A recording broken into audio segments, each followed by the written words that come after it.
대종교의 역사에 대해서 좀 간단하게 좀 말씀해 주세요. 우리 대종교의 역사는 이게 기원전 2333년으로부터 더 124년 더하는 개천 4473년도에 처음 이제 대종교가 시작이 되는 거죠. 충북유사에 보면 환인의 아들 환웅이 인간 세계를 보니 가히 홍이 인간 할 만하다 하여가지고 내려오신 그 해를 이제 대종교에서는 개천년으로 보는 거거든요. 환웅이 이 땅에 내려오셔가지고 124년 동안 교화를 펼치신 이후에 그게 이제 2333년도에 처음으로 나라를 세우니 그게 이제 고조선이 되는 거거든요.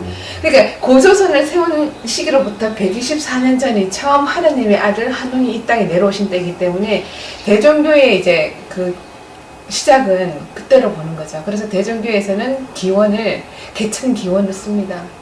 2334년에다가 124년을 더한 것을 개천 기원으로 쓰고 있습니다. 나철 대종사라고 하시죠? 네네. 그분은 대종교에 이제 어떤 관계가 있으신 분인가요? 홍암 대종사님은 이렇게 우리나라의 천신교가 계속 이제 고려 때까지 이어져 오다가 고려 원정 때 우리가 몽고 침입을 당하거든요. 그때 그 몽고가 우리나라에 있는 고유 종교를 이제 탄압을 해서 교문을 이렇게 폐쇄를 해버려요.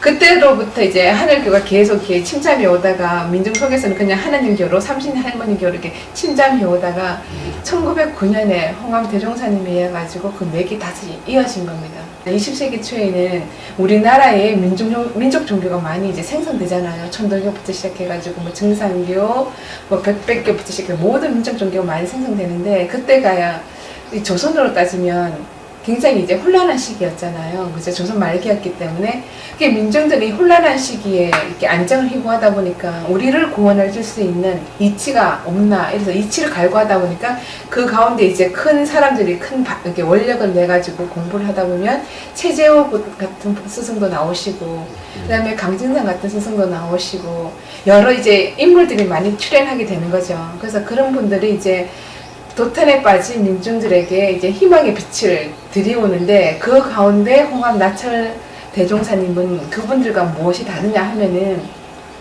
우리나라에 아주 오래전부터 우리나라의 비록과 더불어 우리에게는 하나님을 믿는 천신교가 있었다.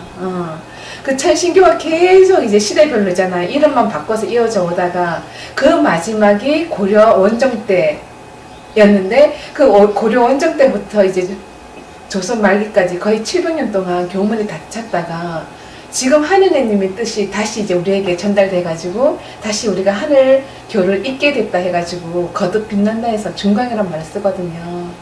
그러니까 이 나철의 가장 큰 특징은 뭐냐면 내가 하나님의 계시를 받아서 이 교를 창교하는 게 아니라 오래전에 우리 민족이 믿어왔던 하느님교가 다시 그 하늘의 운수가 이 시기에 열려가지고 그 하나님의 밝은 운수를 홍암이라는 인물이 받아가지고 대종교를 중광하게 되는 겁니다. 1863년도에 전라도 나간 보성읍에서 태어나셨는데 그 1986년에 63년에 태어나셔가지고 이제 29세에 늦게 이제 과거를 보시고 그다음에 과거에 이게 갑과 을가가 있잖아요. 이분이 이게 을간과 병가에 급제를 하셔가지고 이제 그 당시에 임금님 옆에서 임금님의 행동 일주를 다 적는 기거주라는 직함을 가지고 하시다가 이제 나라에 그 당시 이런저런 일이 굉장히 많았잖아요. 많은 가운데 이제 일심에 이제 안위를 돌보지 않고 그다음 자기가 생각하기엔 더 이상 이제 이런 관직에 있는 것들이 큰 의미를 못 찾았던 것 같아요. 모든 관직을 내려놓으시고 그다음에 1905년 우리가 이제 의사늑약을 맺잖아요. 그것들 속에서 이제 나라를 되찾고자 이제 여러 가지 활동을 많이 하시죠. 그래서 초창기에는 이제 거기 일본에 가가지고 외교 활동을 통해 가지고 이게 사람의 바른 도로서 있잖아 설득을 하면은 되실 거라고 생각을 하셨던 것 같아요. 그러다가 이제 러일 전쟁 이후에 뭐 여러 가지 이제 세계 정세의 변화들 속에서 그게 아니라는 것들을 알게 되시고 대종교를 중광을 하게 되는 거죠. 알려진 바로는 다른 종교에 비해서 대종교가 뭐 일제에 많은 그 탄압을 받았고 또 네. 뭐 순교자도 굉장히 많고 적극적으로 뭐 청산리 전투나 봉오동 전투 등등해서 주력으로 이렇게 조직적으로 싸울 수 있었던 것도 대종교라는 단체의 어떤 힘이 있었기 때문에 가능하지 않았나. 홍암 대종사가 돌아가신 이후에 국내에 이제 독립운동 진영이 있잖아요. 여러 가지 변문을 보면서 홍암 대종사님의 죽음을 육신제로 표현하셨거든요. 그리고 우리가 이제 1919년에 우리가 3.1운동이 일어났잖아요. 그거는 정말 그 당시에 굉장히 기적 같은 일이었습니다. 왜냐면 우리 서울대 사회학과의 신영화 교수님이 쓰신 글을 보면 조선이 멸망했을 때 소위 말하면 기층 민중들은 우리가 그렇게 열심히 뼈 빠지게 일을 해가지고 있잖아요. 나라에 있잖아요. 응? 세금도 바치고 모든 노력을 다 했는데 나라의 끝이 이 지경이 됐냐. 이러니까 그 소위 말하면 그 지배자들에 대한 불신이 너무 컸던 거예요. 또 지배자들은 이 나라가 망했는데 저 아래 것들하고 있잖아요. 어떻게 힘을 합해서 있잖아요. 한다는 생각을 못 한 거예요. 그 당시 대한민국에는 어찌 보면은 윗사람을 양반은 양반대로 아랫사람 아랫사람대로 서로서로가 불신이 커가지고 이 나라가 독립을 있잖아요. 소위 말하면 나라가 일제로부터 지배를 받게 된 이 상황에서 어느 누구도 어떻게 해야 될까에 대한 방향성을 찾지를 못했던 거예요. 예. 그런데 대종교가 그야말로 그 당시에 대종교가 중강이 됐기 때문에 이 결례가 단군 한백업님의 한 자손된다.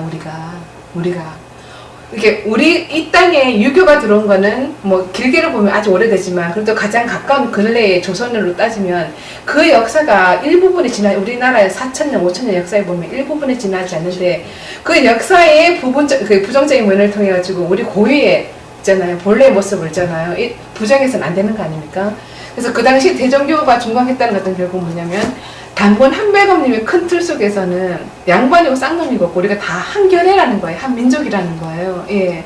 그렇기 때문에 그 당시에 모든 사회의 불신들을 종식시킬 수 있었던 가장 큰 핵은 바로 단군의 홍익인간이고 우리가 단군 배달 민족으로서 한 결례라는 한 자손이라는 한 뿌리라는 것들을 강하게 인식하게 되면서부터 독립운동도 일어나고 이렇게 된 거거든요.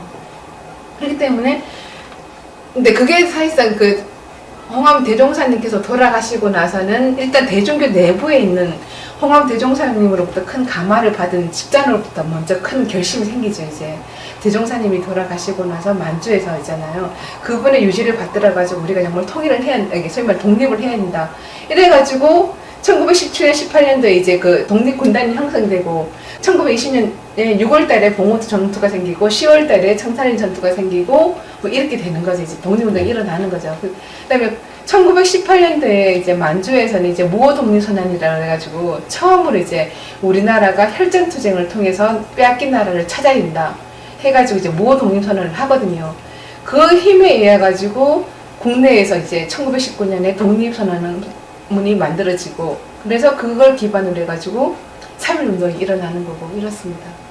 결국은 이제 당시 나찰 대종사께서 이렇게 사거신 후에 그렇죠. 그 성화 봉송하듯이 맞습니다. 전국을 돌면서 맞습니다. 민중의 그 아까 얘기했던 갈등, 네. 양광화 상농 갈등 네. 이게 지금 치유가 돼서 네, 결국은 지금 3.1운동까지 갈 수 있는 네, 힘이 네, 됐다. 네, 맞습니다. 이렇게 네. 이해하면 되겠어요. 네, 그렇습니다. 그게 왜 이렇게 잘 자세히 알려지지 않은 동기? 근데 그거는 우리나라 이제 근현대사하고 좀 맞물리는 것 같아요. 근현대사가. 왜냐면 독립운동을 하고 나서 지금도 우리나라에서 지금 왜 건국절 얘기를 하잖아요. 그렇죠. 그러니까 대한민국의 건국적 세력들이 소위 말하면은 해방 이후에 이게 미국을 등에 지고 이렇게 이 한방도를 다 정치 권력이라든가 모든 것들을 장악하기 시작하면서 역사가 왜곡되기 시작하는 거죠.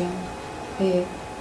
그리고 그 중간에 또 우리가 1950년도에 남북전쟁이 터져가지고 대종교에 있는 많은 원로들이 납북되고 또 월북하시기도 하시고 뭐 여러 가지 것들. 그 다음에 또 우리나라 대한민국 군대가 어찌 보면 이제 미국의 힘에 의해서 근대가 되지 않았습니까? 근데 미국 자체에는 그 당시에 이제 냉전 시대였기 때문에 자기 나름대로 소련과 이렇게 그 소위 뭐 자본주의와 사회주의 대척점을 처음에는 그 사람들이 일본으로 세웠다가 일본이 아닌 그걸 한반도 쪽으로 위로 올라오게 되지 않습니까? 그러면서 이 사람들이 이제 한반도 자체가 사회주의 되는 것에 대해서 늘 경계를 했었기 때문에 남북한 그 분단선에서 이 남한에 대한 경제적 원조뿐만 아니라 정치적 원조, 그 다음에 문화적 원조, 근데 제일 큰 건 종교적 원조가 엄청나게 컸죠. 이 모든 것들을 다 쉽게 원활하게 하기 위해서는 소위 말하는 그 나라 사람들의 정신을 한쪽으로 이렇게 끌어당기면 나머지는 다 따라오는 거니까. 그래서 기독교를 통해서 학교도 세우고 병원도 세우고 여러 가지 그 경제 원조도 많이 하고 이러다 보니까 이게 뭐 그런 그 왜곡된 근현대사가 그 큰 영향을 미쳤던 것 같습니다.